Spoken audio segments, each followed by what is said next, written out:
When I was 7 years old and my sister was just 5 years old, we were playing on top of a bunk bed. I was 2 years older than my sister at the time. I mean, I'm 2 years older than her now, but at the time that meant she had to do everything that I wanted to do, and I wanted to play war. So we were up on top of our bunk beds, and on one side of the bunk bed, I had put out all my G.I. Joe soldiers and weaponry, and on the other side were all my sister's Milos and ponies and ready for a cavalry charge. There are differing accounts of what actually happened that afternoon, but since my sister is not here with us today, let me tell you the true story. Which is my sister is a little bit on the clumsy side, and somehow, without any help or push from her older brother at all, suddenly Amy disappeared off of the top of the bunk bed and landed with this crash on the floor. And I nervously peered over the side of the bed to see what had befallen my fallen sister, and saw that she had landed painfully on her hands and knees on all fours on the ground. I was nervous because my parents had charged me with making sure that my sister and I played as safely and as quietly as possible. And seeing as how I had accidentally broken Amy's arm just 1 week before,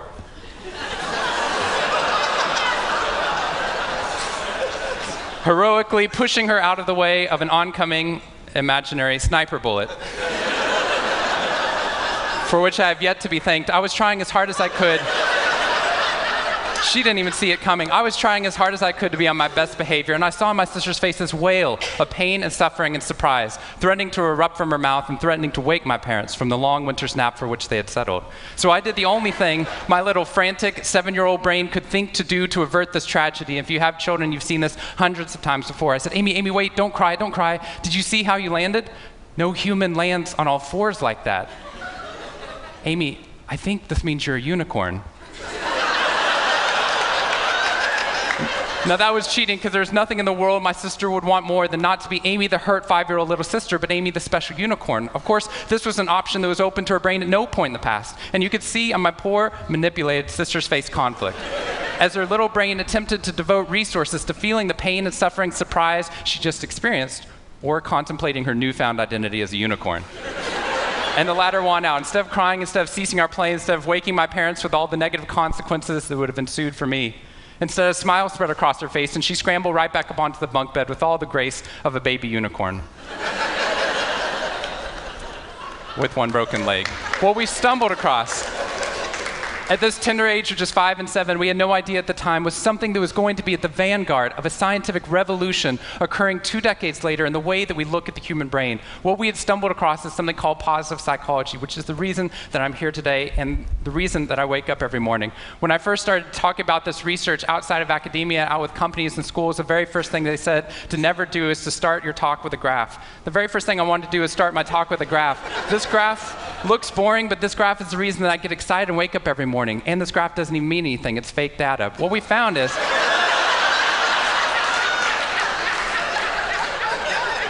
if I got this data back studying you here in the room, I would be thrilled, because there's very clearly a trend that's going on there, and that means that I can get published, which is all that really matters. The fact that there's one weird red dot that's up above the curve, there's one weird in the room, you know who you are, I saw you earlier. That's no problem. That's no problem, as most of you know, because I can just delete that dot. I can delete that dot because that's clearly a measurement error, and we know that's a measurement error because it's messing up my data. So one of the very first things that we teach people in economics and statistics and business and psychology courses is how, in a statistically valid way, do we eliminate the weirdos? How do we eliminate the outliers? So that we can find the line of best fit, which is fantastic if I'm trying to find out how many Advil the average person should be taking, too. But if I'm interested in potential, if I'm interested in your potential, or for happiness, or productivity, or energy, or creativity, what we're doing is we're creating the cult of the average with science. If I ask a question like, how fast can a child learn how to read in a classroom? Scientists change the answer to, how fast does the average child learn how to read in that classroom? And then we tailor the class right towards the average. Now, if you fall below the average on this curve, then psychologists get thrilled, because that means you're either depressed, or you have a disorder, or hopefully both. We're hoping for both, because our business model is if you come into a therapy session with one problem, we want to make sure you leave knowing you have 10. So you'll keep coming back over and over again. We'll go back into your childhood if necessary, but eventually what we want to do is to make you normal again. But normal is merely average. And what I posit, and what positive psychology posits, is that if we study what is merely average, we will remain merely average. That instead of deleting those positive outliers, what I intentionally do is come into a population like this one and says, why? Why is it that some of you are so high above the curve in terms of your intellectual ability, athletic ability, musical ability, creativity, energy levels, your resiliency in the face of challenge, your sense of humor? Whatever it is, instead of deleting you, what I want to do is study you. Because maybe we can glean information, not just how to move people up to the average, but how we can move the entire average up at our companies and schools worldwide. The reason this graph is important to me is when I turn on the news, it seems like the majority of the information is not positive. In fact, it's negative. Most of it's about murder, corruption, diseases, natural disasters, and very quickly, my brain starts to think that's the accurate ratio of negative to positive in the world. What that's doing is creating something called the medical school syndrome, which if you know people who have been to medical school during the first year of medical training, as you read through a list of all the symptoms and diseases that could happen, suddenly you realize you have all of them. I have a brother-in-law named Bobo, which is a whole other story. Bobo married Amy the unicorn. Bobo called me on the phone from Yale Medical School. And Bobo said, "Shawn, I have leprosy." Which even at Yale is extraordinarily rare. But I had no idea how to console poor Bobo because he had just gotten over an entire week of menopause. See, what we're finding is not necessarily the reality that shapes us, but the lens through which your brain views the world that shapes your reality. And if we can change the lens, not only can we change your happiness, we can change every single educational and business outcome at the same time. When I applied to Harvard, I applied on a dare. I didn't expect to get in, and my family had no money for college. When I got a military scholarship 2 weeks later, they allowed me to go. Suddenly, something that wasn't even a possibility became a reality. When I went there, I assumed everyone else would see it as a privilege as well, that they'd be excited to be there. Even if you're in a classroom full of people smarter than you, you'd be happy just to be in that classroom, which is what I felt. But what I found there is while some people experienced that, when I graduated after my 4 years and then spent the next 8 years living in the dorms with the students, Harvard asked me to, wasn't that guy. But what happened, I was an officer of Harvard to counsel students through the difficult 4 years, and what I found in my research and my teaching is that these students, no matter how happy they were with their original success of getting into the school, 2 weeks later their brains were focused not on the privilege of being there, nor on their philosophy or their physics. Their brain was focused on the competition, the workload, the hassles, the stresses, the complaints. When I first went in there, I walked into the freshman dining hall, which is where my friends from Waco, Texas, which is where I grew up, I know some of you have heard of it. When they come to visit me, they look around, they say, "This freshman dining hall looks like something out of Hogwarts from the movie Harry Potter," which it does. This is Hogwarts from the movie Harry Potter, and that's Harvard. And when they see this, they say, "Shawn, why do you waste your time studying happiness at Harvard? Seriously, what does a Harvard student possibly have to be unhappy about?" Embedded within that question is the key to understanding the science of happiness. Because what that question assumes is that our external world is predictive of our happiness levels. When in reality, if I know everything about your external world, I can only predict 10% of your long-term happiness. 90% of your long-term happiness is predicted not by the external world, but by the way your brain processes the world. And if we change it, if we change our formula for happiness and success, what we can do is change the way that we can then affect reality. What we found is that only 25% of job successes are predicted by IQ. 75% of job successes are predicted by your optimism levels, your social support, and your ability to see stress as a challenge instead of as a threat.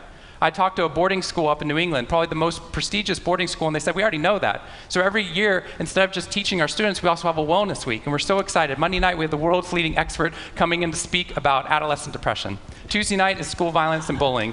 Wednesday night's eating disorders. Thursday night is illicit drug use. And Friday night, we're trying to decide between risky sex or happiness. I said, that's most people's Friday nights.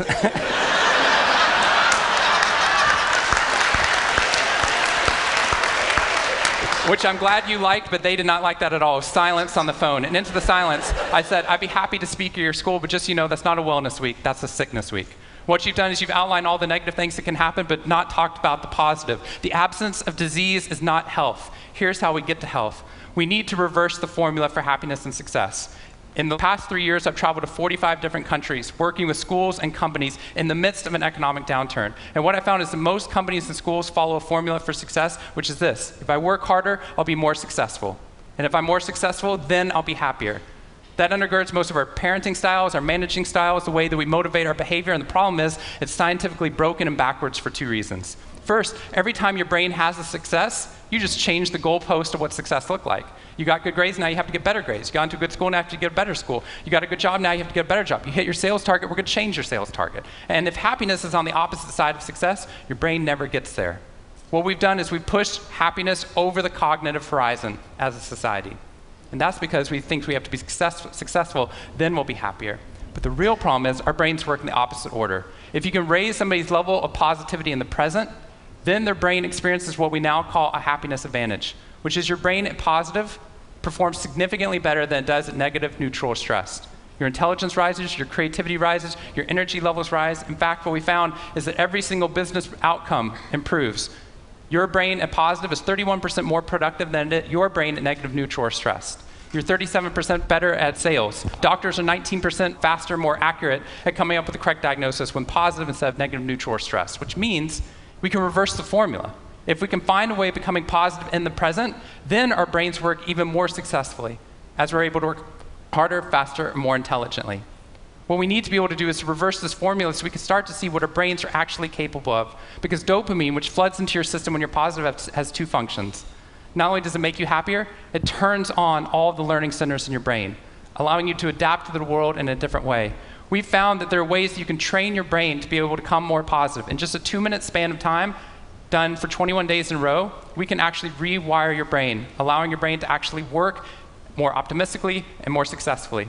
We've done these things in research now in every single company that I've worked with, getting them to write down 3 new things that they're grateful for 21 days in a row, 3 new things each day. And at the end of that, their brain starts to retain a pattern of scanning the world not for the negative, but for the positive first. Journaling about one positive experience you've had over the past 24 hours allows your brain to relive it. Exercise teaches your brain that your behavior matters. We find that meditation allows your brain to get over the cultural ADHD that we've been creating by trying to do multiple tasks at once, and allows our brains to focus on the task at hand.